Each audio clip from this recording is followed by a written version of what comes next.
these lug nuts, use a 22mm socket. Take the tire off.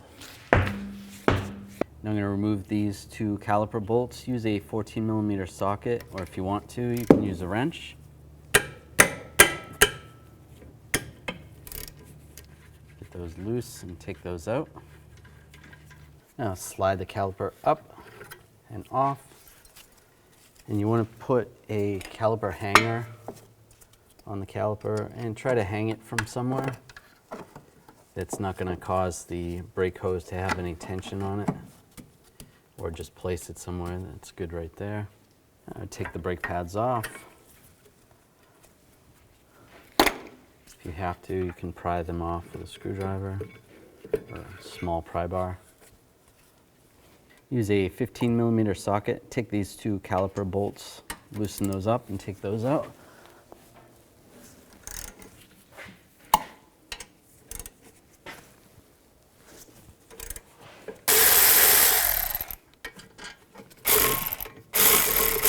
Be careful on this bottom one. If you're using a ratchet, you don't want to get stuck in between the shock and the bolt.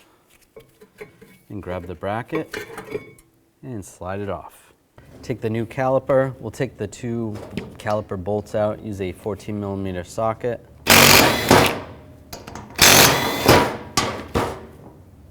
Separate the caliper from the bracket.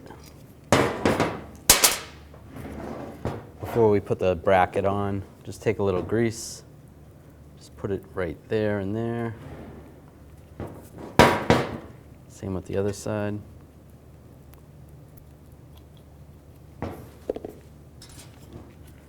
Put the pad slides on, or pad clips.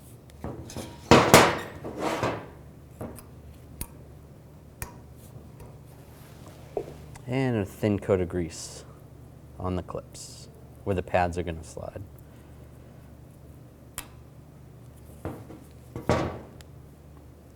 Slide the bracket over the rotor.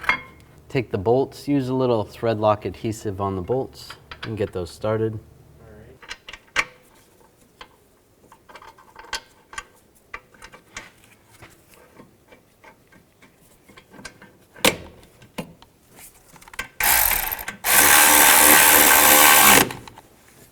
Torque these bolts to 92 foot-pounds.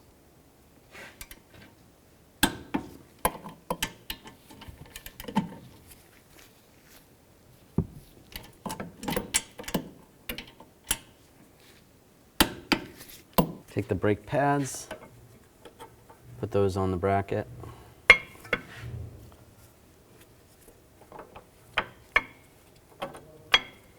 Slide the caliper over the brake pads.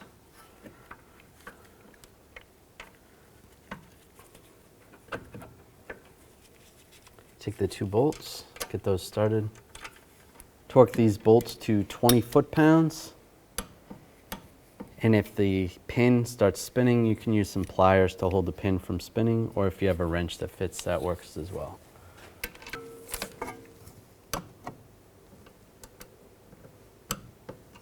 Take this little cap off. You could use a pick or just try to peel it off over the bleeder. Now I'm just going to loosen up the bleeder. Use a 10mm wrench. Just crack it loose. Take the banjo bolt off with the seals. Get that ready to transfer over to the new line or the new hose. Take the caliper. Use the 11mm socket. Take this banjo bolt out. Make sure you have a drain bucket underneath. It's gonna leak some fluid. And slide that off. And try to get the seals off. If you have to, you can use a wire brush. There's a little bit of corrosion on the bottom of the hose, so I'm just gonna try to use a wire brush. Get that away. The top side looks good. And just wipe it off. Take the banjo bolt with the seal. One seal goes on top. One seal goes underneath. And line this up on the caliper. Get this started. There is 2 little pins on the side. Those need to be on the side of where the hose is. I'll just snug this up for now.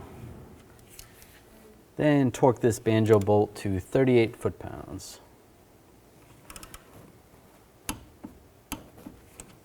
Now take the cap off the brake fluid reservoir and add the appropriate brake fluid. Normally it says what type on the top.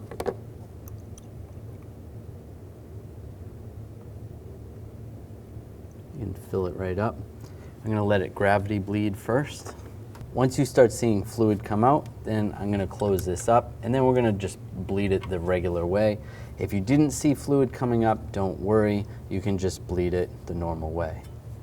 Now I put the cap back on the reservoir, and I have a helper pumping the brake pedal for me. So go ahead and pump the brake pedal nice and slow all the way to the floor, and let up, then do it again.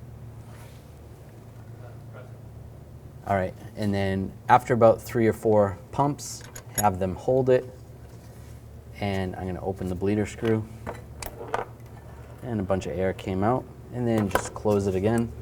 All right, go ahead, pump it, and then hold it after 3 times. You see some of the air coming out. All right, pump it. And then that should be good. About 3 or 4 times doing that, you should be able to get all the air out. Go ahead and pump it. How's it feel? Feels good? All right, sounds good. So as long as it feels good, you're all set. With that snugged back up, you can put the cap on, and you can clean this up with a little brake parts cleaner. Install the wheel. Put the lug nuts on.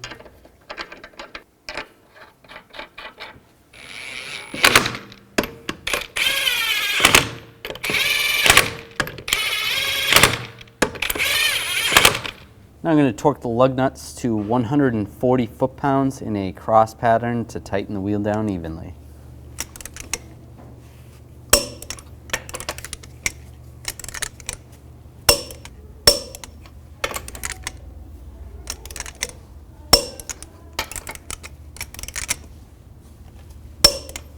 And I'll just go around again, double check. Pump the brake pedal nice and slow, and double check your fluid level and adjust accordingly.